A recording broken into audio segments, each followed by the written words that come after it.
Assalamualaikum warahmatullahi wabarakatuh. Perkenalkan, nama saya Alifah Destriana Nurbaiti dengan NIM 20104080063 Prodi PGMIB. Di sini saya akan menjelaskan tentang artikel yang berjudul Analisis Hakikat Akidah Akhlak dan Ruang Lingkup Akidah Akhlak di Kurikulum Madrasah Ibtidaiyah. Yang pertama, mengenai konsep dasar akidah dan akhlak. Akidah secara bahasa berasal dari bahasa Arab dalam bentuk masdar, yaitu aqada, yaqidu, aqdan, akidatan, yang artinya simpulan, ikatan, sangkutan, perjanjian, dan kokoh. Akidah dapat berarti iman, kepercayaan, dan keyakinan. Sedangkan akhlak secara bahasa berasal dari bahasa Arab khuluq, jamaknya akhlak, yang bermakna budi pekerti, etika, atau moral. Akhlak menekankan pada pembiasaan untuk menerapkan dan menghiasi diri akhlak terpuji dan menghindari akhlak tercela. Selanjutnya, ruang lingkup akidah akhlak.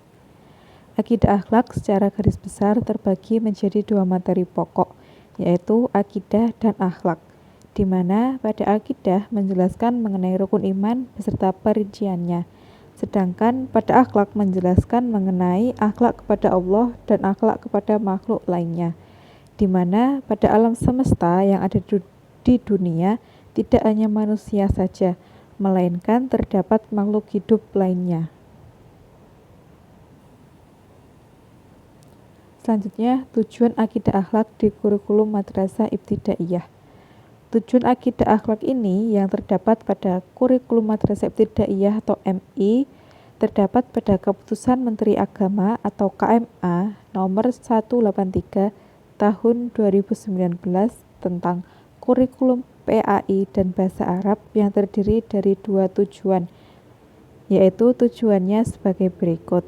Yang pertama, menumbuh kembangkan akidah melalui pemberian, pemupukan, dan pengembangan pengetahuan, penghayatan, pengamalan, pembiasaan, serta pengalaman peserta didik tentang akidah Islam sehingga menjadi manusia muslim yang terus berkembang keimanan dan ketakwaannya kepada Allah Subhanahu wa taala.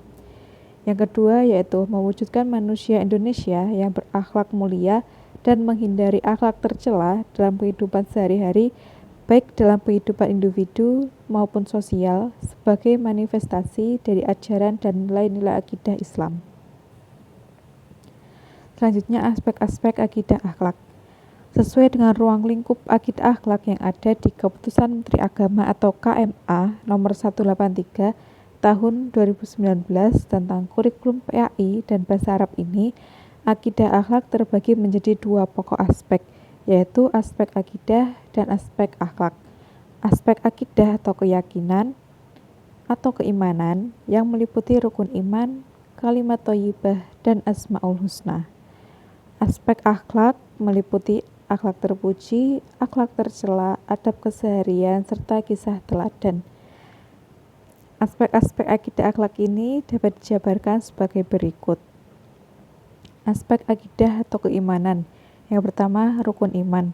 Meyakini adanya rukun iman yang terdiri dari iman kepada Allah, malaikat, kitab, rasul, hari akhir, serta qada dan qadar. Yang kedua, kalimat thayyibah.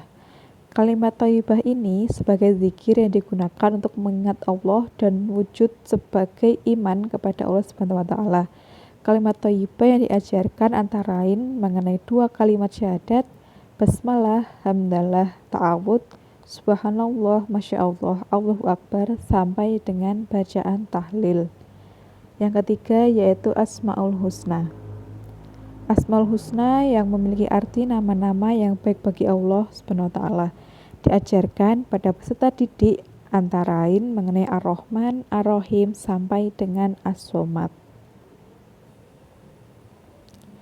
Selanjutnya yaitu mengenai aspek akhlak. Yang pertama, akhlak terpuji. Akhlak terpuji adalah segala perilaku baik sikap maupun tindakan yang baik. Pada pembelajaran Madrasah Ibtidaiyah ini, akhlak terpuji yang dijelaskan terkait dengan sikap peserta dan tingkah laku yang dapat dilakukan pada kehidupan sehari-hari oleh peserta didik. Seperti contoh penerapan kehidup sehat, menghormati orang tua, berkata jujur, amanah, sampai dengan membiasakan adab keseharian. Yang kedua yaitu akhlak tercela. Akhlak tercela adalah kebalikan dari akhlak terpuji, di mana merupakan sikap dan tingkah laku yang tidak baik sehingga harus dihindari. Akhlak tercela yang diajarkan antara lain untuk menghindari sikap egois, berbohong, munafik, pemarah, sampai dengan pilih kasih.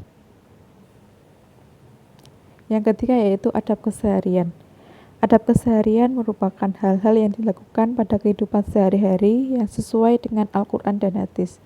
Adab keseharian yang diajarkan antara lain mengenai adab ke kamar mandi, belajar, bersin, makan, minum, sampai dengan adab terhadap orang lain. Selanjutnya yaitu kisah teladan. Dengan adanya kisah teladan akan memudahkan peserta didik untuk memahami materi akidah akhlak, terutama dan yang paling pokok yaitu pada aspek akhlak. Seperti dalam kisah meneladani akhlak dan perilaku dari Nabi Muhammad SAW, Nabi Nuh, dan sebagainya, di mana akhlak yang tercermin dari perilaku nabi-nabi terdahulu merupakan akhlak terpuji yang dapat menjadi contoh dan dapat diambil hikmah bagi peserta didik. Selain itu juga diajarkan menjauhi akhlak tercela dari kisah teladan untuk menjauhi sikap tercela. Antara lain kisah teladan yang diceritakan melalui kisah Korun dan Kan'an.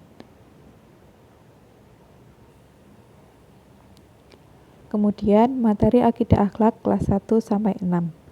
Materi akidah akhlak yang dijelaskan pada Madrasah Ibtidaiyah kelas 1 sampai 6 sama dengan yang tercantum pada ruang lingkup akidah akhlak dalam kurikulum Madrasah Ibtidaiyah.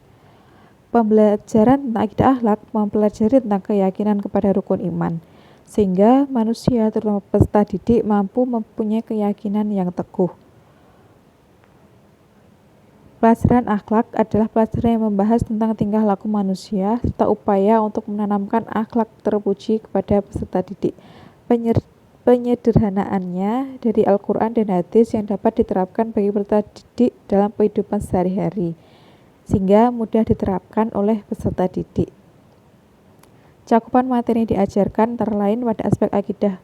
Pertama mengenai 6 rukun iman, sifat wajib, malaikat, iman hari akhir, kitab, rasul, qadha dan qadar, dan sebagainya. Kemudian mengenai kalimat thayyibah sebagai pembiasaan serta asmaul husna. Selanjutnya mengenai aspek akhlak, meliputi membiasakan akhlak terpuji dan juga menghindari akhlak tercela seperti pada contoh. Dan pada akhir pembelajaran, siswa akan diberikan kisah teladan yang dapat peserta didik ambil hikmahnya. Sekian presentasi dari saya. Ada kesalahan mohon dimaafkan. Terima kasih. Wassalamualaikum warahmatullahi wabarakatuh. Tetap semangat teman-teman semua.